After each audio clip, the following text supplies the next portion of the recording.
தப்பே செய்யாதவங்களுக்கு பாதிப்புங்கிறது உங்களுக்கு அது எப்படி சொல்றதுன்னா புரிதல் நமக்கு இருக்காதுங்கிறதுனால நம்ம எந்த தவறுகள் ஒரு நிகழ்வு நடந்தாலும் அந்த தவறுகள் செய்தவர்களுக்கே அது நடக்கும். எப்படி நீ இப்பதானே தப்பு செய்யல,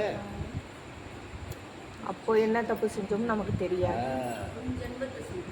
ஆமா இப்பதான் செய்யல, அப்ப செஞ்சதுக்கு இப்ப நீ பதில் சொல்ற. கர்மாவும் வரும், சாபமும் வரும்,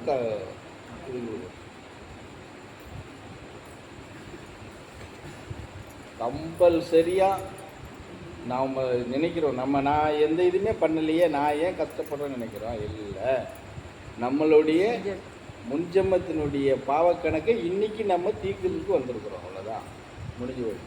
அன்னைக்கு வேணா நீ ஆண் பிள்ளைவாக இருந்திருக்கலாம், இன்னைக்கு பொண்ணா பிறந்திருப்பா, அவ்வளோதான் வித்தியாசம். அப்போ அதெல்லாம் ஆறுதலா சாமி? முன்னோர் பண்ணாங்கங்கிறது எங்களுக்கு நாங்களே சொல்லிக்கிற ஆறுதலா? ஆமாம், நம்ம தான் பண்ணியிருக்கிறோம். நம்ம கஷ்டத்தில் இருக்கோம்னா நாம பண்ணியிருக்கிறோம், கஷ்டம் அனுபவிக்கிறோம். நீ அப்படிதான் எடுக்கணும். இறைவங்கிட்ட வேண்டுதல் கூட அப்படிதான் வைக்கணும். நீங்க ஐயா தெரிஞ்சோ தெரியாமலோ முன்பிறவி முன் ஜென்மத்தில் நாங்கள் ஏதோ ஒரு பாவத்தை பண்ணிட்டு வந்து பிறந்திருக்கிறேன், இந்த ஜென்மத்தில் அதுக்கு உண்டான கடனை கழிக்க நான் வந்திருக்கேன், சரியா? அதை எவ்வளோ சீக்கிரம் கழிக்கணுமோ கழிக்கிறதுக்கு உண்டான வழிமுறையை காட்டி கொடுப்பான்னு தான் நீங்கள் பிரார்த்தனை பண்ணணும், சரியா? அந்த கஷ்டத்துலேருந்து என்னை காப்பாற்றிருந்து பண்ணக்கூடாது. அதை சீக்கிரமாக அந்த கடன் தீர்க்கிறதுக்கு உண்டான வழிமுறை ஏதோ அதை கற்றுக் கொடு, அப்படி தான் பிரார்த்தனை. புரியுது? அதுதான் உண்மை, எங்களுக்கு தெரிஞ்ச உண்மை. நீங்கள் அதை எப்படி ஏற்றுக்கிறீங்களோ ஏற்றுக்கிறாங்க போகிறீங்களோ அது உங்களை சார்ந்தது. அதனால தான் ஒரு சில விஷயங்களை நாங்கள் வெளிப்படுத்த மாட்டோம். அது புரியுதல் வர்ற அன்னைக்கு வெளிப்படுத்தும் போது புரியுதல் வரும். ஆமாம், எந்த ஒரு இதாக இருந்தாலும் சரி, இன்னொருத்தர் செஞ்சது நமக்குன்னு இல்லை, முன்னோர்கள் நம்ம வாரிசில் தான் இருக்கும்.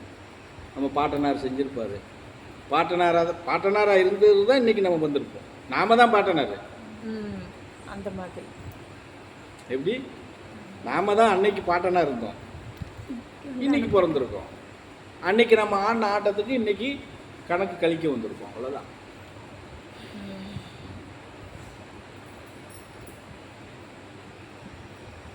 கணக்கே ஏறாமல் வரணும்னா எங்களை மாதிரி வரணும்.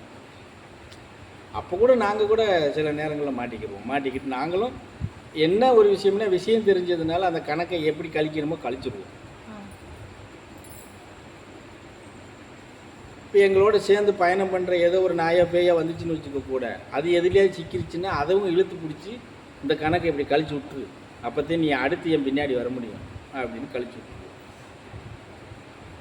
விஷயம் தெரியறதுனால, தெரியலைன்னா மாட்டிக்கிடுவோம்ல, ரெண்டு பேரும் மாட்டிக்கிடுவோம் இல்லையா?